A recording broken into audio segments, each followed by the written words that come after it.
Hello, friends, and welcome to dye day number 2. So, the yarn that I dyed yesterday, some of it is still hanging up. It was really thick skeins, so it's taking a little longer to dry. This one was a thinner one, so this one is dry already. This is one of the ones that I tried to do the tie-dye on, and as you can see, it didn't really tie-dye. There are some spots that are a little darker than others where the other dyes were put onto the yarn, but it didn't really hold the color the way that I wanted it to. And as I said in my last video, I kind of think that something that might help is soaking the yarn in vinegar first. I have read about and seen some videos about doing that, soaking the yarn in vinegar first. I was just soaking it in plain water. So I'm soaking it in water with a few little bit of vinegar added into it to get the yarn and the wool to a point where it will suck up that color and not deposit it into the water the way that it did. So we'll see how that goes. But I'll go ahead and get everything situated and everything prepared, and we'll get dyeing. All right, so we have the water up to temperature. I have the yarn that was soaked in the vinegar ready to go, and I have some colors that I picked out to use in the process. So I'm going to go ahead and give it a try. So I'm going to take this and just lay it into the water. And then I'm going to grab my colors. And I'm going to start with one of them.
And then for good measure, I'm going to go ahead and add in a little bit of citric acid to the water and see if maybe that'll brighten up the color a little bit or keep it from leaching out too much, because it does look like it is leaching out at this point. Maybe I didn't use enough vinegar. We'll see, and we'll try it again. All right, so as you can see, we have green, just green. Not a tie-dye or a mix of colors like we wanted again. So maybe I'm using too much water, or I'm not sure exactly at this point what the problem is. I mean, I love this shade of green. I think it is a really nice nice green that came out of this. And as you can see, the water is pretty much clear now. So this one did really soak up that dye pretty well. So I think that soaking the yarn in the vinegar did help in some capacity, but I don't think it helped exactly the way that I wanted it to. So we'll see how the next batch goes and see what we can do. Maybe I'll just try and do just like keep the colors in one place somehow, but we'll see how it goes. And we're gonna try it again. So I do have my pot of water. I've added citric acid to this pot instead. Last time I didn't have any citric acid at first, and the water just kept like the dye just kind of leached into the water rather than got sucked up by the yarn. I tried to use a little bit more vinegar on the this next batch of yarn. So I'm gonna go ahead and place the mix skein in. Go ahead and just stretch it out just a little bit before I put it in.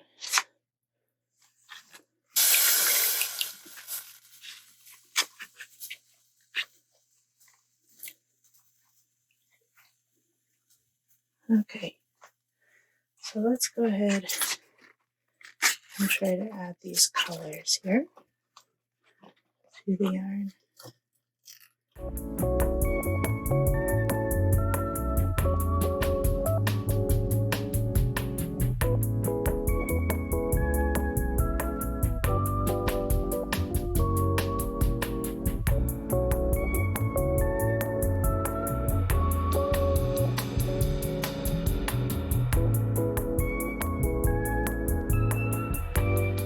I am not too keen on the color that the base of this is. Well, it's a little more yellow than I thought that green was going to be.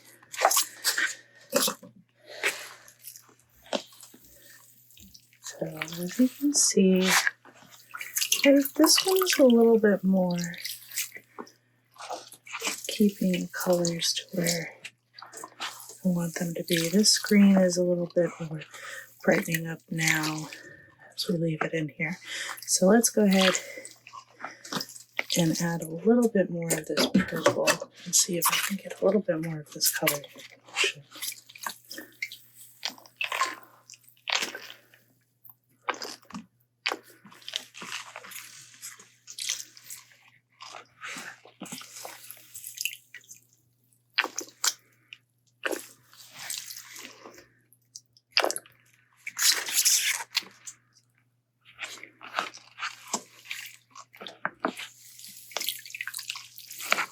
All right, so we'll see how that goes. We'll just give it a little bit of time in there because the heat is going to do its job. Then we'll come back and see how it goes. All right, so as we can see, we do have a little bit of variance in color, but it still is pretty much just depositing the color and keeping it into a whatever specific color it wants to go with, is whichever color is the stronger one. It's not really giving me that tie-dye fun, cool effect that I'm looking for. One thing that I want to try and do now, I'm going to kind of step away from this process because I do need to do a little bit more research, I think, before I can get to that point. So instead, I'm going to just go ahead and do just a basic dye lot with one of the mixed colors that I've made. The last one we did, it was just a straight color. I just dumped the powder straight into the water. And this time I'm going to use my already mixed concentrated dye and add that into the water. And then I'll add in the yarn. This yarn I have already pre-soaked as well with some vinegar and citric acid to see if it will maybe take the color a little bit more strongly and see how it goes from there. But we'll see. I don't know how it's going to go, but I do think I need to research this portion, a little bit more. Because right now, I want to just go with one color that I know what I'm going to get. These ones that I've been doing with the mixings, these are kind of like ad hoc colors that are giving me just some interesting results, but not anything that's a specific color. So we'll see where we go from here and see how the next batch goes, and then we'll wrap it up for today. But let me go ahead and get everything switched out. All right, so we're back up to temperature. I'm gonna go ahead and add in the dye. this time I want to go with something that's a little bit more on the pinkish side. So let me, sorry, moving things around. Go with this color here. Now, this is a concentrated mixture, so it's not the full dilution. So I'm going to give it a big shake. Make sure I'm mixing it all up before we put some in here.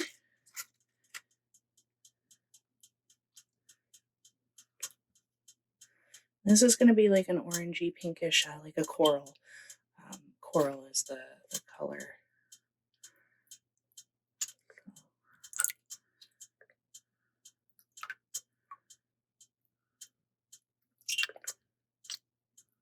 Okay, and if we feel like we need more, I'll add in a little bit more after.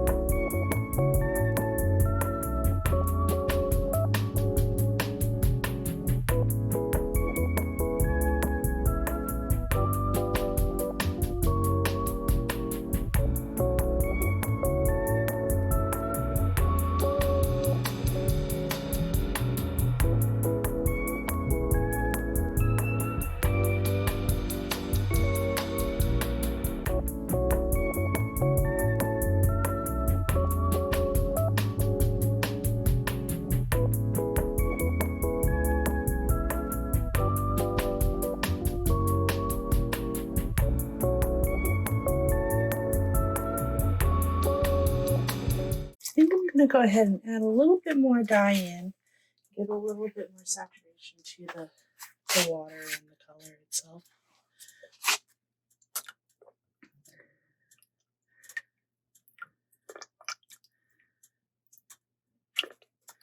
Now the citric acid is already in the water when I added everything else in, so just gonna give it a good little additional bit of, there we go. And that's a little bit more of what I wanted. A little bit more of the coral that I'm looking for there. So yeah, that's a lot better.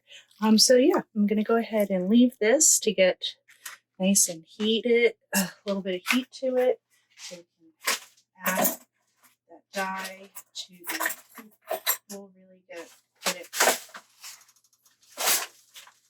it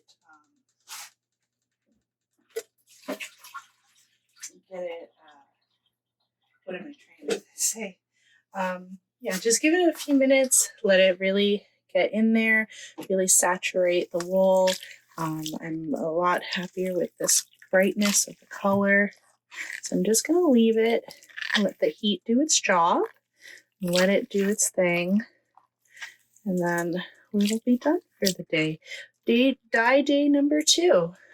So well, it didn't work out the way that we wanted it to, but we'll see where it goes from here. So this has been sitting for a little while now, and this color is just absolutely beautiful at this point. I really think that this is coming out really well, and this is just one color. It is a mix of colors, so I take that back. It's not just one color, it's a mix of colors, but it's all just one color in the pot, which is the coral. Some of the color, it looks like it's a little, it's interesting how the water looks after you've been dyeing for a minute, and how the different colors in the water leach into the different colors in the dye leach into the wool, and what colors stay in the water. The last one, it was green with purple, and the green really leached into, or really went into the wool really well, but the purple stayed in the water. So when I dumped out the water, it was mostly purple water. It was like almost like a clear purple water. So it's just kind of interesting, the different colors that the water takes up and what it leaves in as you're doing the dyeing. but the water is getting pretty clear now. So I'm going to go ahead and take this out. I'm going to hang it up to dry, and we'll get the day completed for dye date number 2. All right, so that is dye day number 2 in the books. So let's see, things didn't really go the way that we expected them to. I do think that the tie-dye idea is a little bit harder than I thought it would be. I do have some suggestions on how to do like a speckle dyeing, and I'll see maybe if that works out a little bit differently or a little bit better. That's the resource that I found for that is more for speckle dyeing with uh, the dry uh, the dry dye rather than with a diluted liquid dye, and it is with the fiber alone, not with it spun out into yarn the way that I have it right now. So maybe that will give me a better result of what I'm looking for. We'll see. That might be the next experiment in dye day number 3.